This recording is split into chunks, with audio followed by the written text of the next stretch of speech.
Olá pessoal, vou fazer um vídeo novo para o canal Amantes da História. É o segundo vídeo do ano. Eu vou falar sobre a Revolução Mexicana. Então vamos para o vídeo. Para termos a Revolução Mexicana, primeiro precisamos entender um pouco do seu passado, né?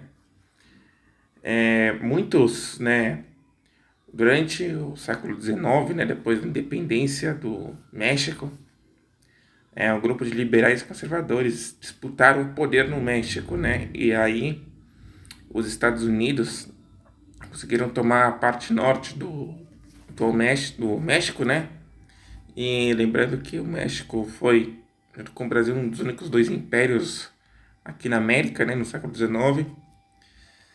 E depois, entre o Porfírio Dias, né, que vai ser um personagem importante aqui na história, muito importante, ele tentar a reeleição, né, em 1865, 1868, veio fracassar, vai tentar um golpe de Estado, primeiro em 1871, né, e só vai conseguir na segunda tentativa, em 1866, né, porque ele estava disputando as eleições com Benito Juárez, né, que acabou perdendo esse Porfírio Dias era general, né, e o período de governo que durou longos 35 anos, de 1876 a 1911, ficou conhecido como Porfiriato.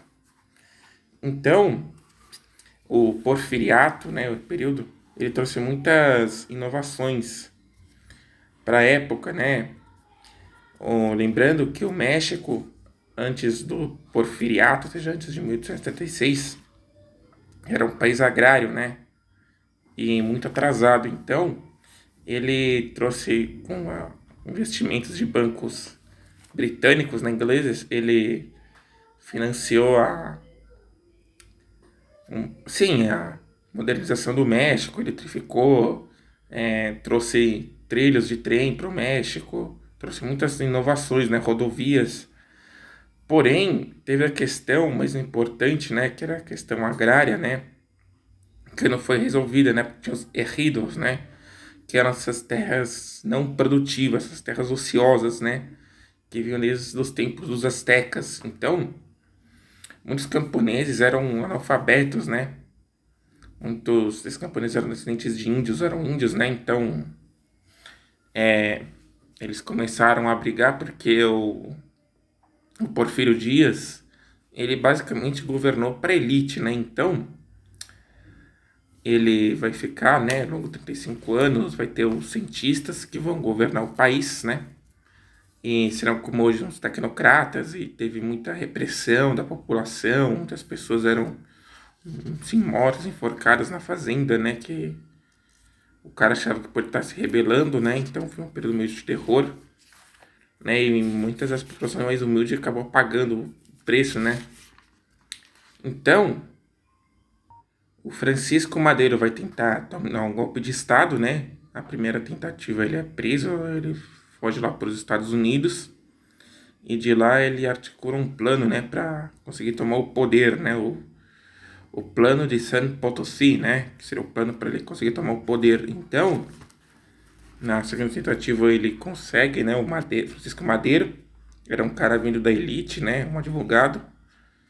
E ele também tinha prometido, né, o Madeiro lá, ajudar o povo, né? Lembrando que essa Revolução Mexicana vai de 1910 a 1920. E ele traiu o povo, né? O Madeiro. E acaba sendo morto, né? O Madeiro futuramente, né? No que ficou conhecido esse episódio de assassinato como decênio trágico, né? Ele tinha até promulgado o plano de Ayala, né? Mas fracassou, ele também governou para a elite, né? Basicamente que nem o anterior, o Porfírio Dias. E depois veio um período de contra-revolução, né? Por Victoriano Huerta, que também deu um golpe, você vê como que era bem estável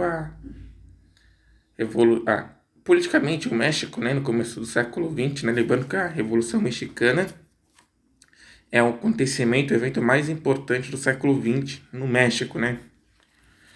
E ela foi anterior mesmo à Revolução Russa, né? Então, muitos problemas sociais, né? E depois vieram outros, né? Lembrando que o Francisco Madeira ele queria criar uma Assembleia Nacional e tudo mais, né? Mas acabou não dando certo, ele foi assassinado, como eu falei, né? E depois veio o Carranza, né? Lembrando que em 17 teve a primeira Constituição do México, né? Que era considerada liberal, né? Foi considerada muito moderna para a época. E ele deu várias garantias para o povo, né? Fim do trabalho infantil, 8 horas de trabalho, criação do salário mínimo, né? Etc, né? Mas não resolveu a questão agrária, né? E o próprio Pancho Villa, né? Ele foi assassinado em 19 e depois o Zapata em 19 acabou sendo assassinado. 23 o Pancho Villa assassinado. Em 28 Obregón também assassinado. Então as lideranças populares acabaram sendo assassinadas, né? E não se sabe quando. Sim, uns falam que acabou em 24, outros falam que até que acabou em 40, né? Não há um consenso de quando acabou a luta, né? Falam em 1920. Mas o que aconteceu é que, de certa forma, a Revolução Mexicana ela ainda perdura até os dias atuais, né? Porque em 94 surgiu o Exército Nacional de Libertação, Exército Zapatista Nacional de Libertação. Me desculpa isso aí. E que eles estão tentando reivindicar terras, né? A questão agrária que, igual aqui no Brasil, no México também tem vários problemas de distribuição de renda, de riqueza, né? De terras, etc. Né? Então, esse grupo ressurgiu, né? Evocando a memória do Zapata, que morreu em 19, né? Então, e o que chegou a se aproximar de fazer uma reforma agrária foi o Cárdenas, que foi tipo, o Getúlio Vargas lá do México, né?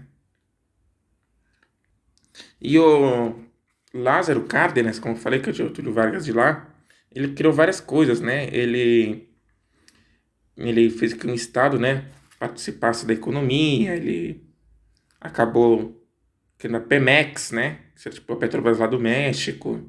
Ele criou várias coisas boas pro povo lá. Estatizou várias petrolíferas, nacionalizou várias coisas, né? Várias empresas importantes, né? Então, e estimulou a organização dos trabalhadores, etc, né? Só que, né, ele acabou até distribuindo 18 milhões no fim do mandato dele de hectares para 700 milhões de hectares de terra para 750 mil camponeses, né? Só que o sucessor dele, o Ávila Camacho, acabou tipo, essa questão agrária que o cara tinha resolvido, acabou revertendo, né? Esse cara ficou de 34 Lázaro Cárdenas até 1940, né? Então, realmente é uma questão que perdura até os dias atuais, né? Essa questão aí da Revolução Mexicana, né? E até hoje os caras estão brigando, né? Não foi resolvido. Então, esse é o vídeo. Qualquer comente, compartilhe, se inscrever. Falou!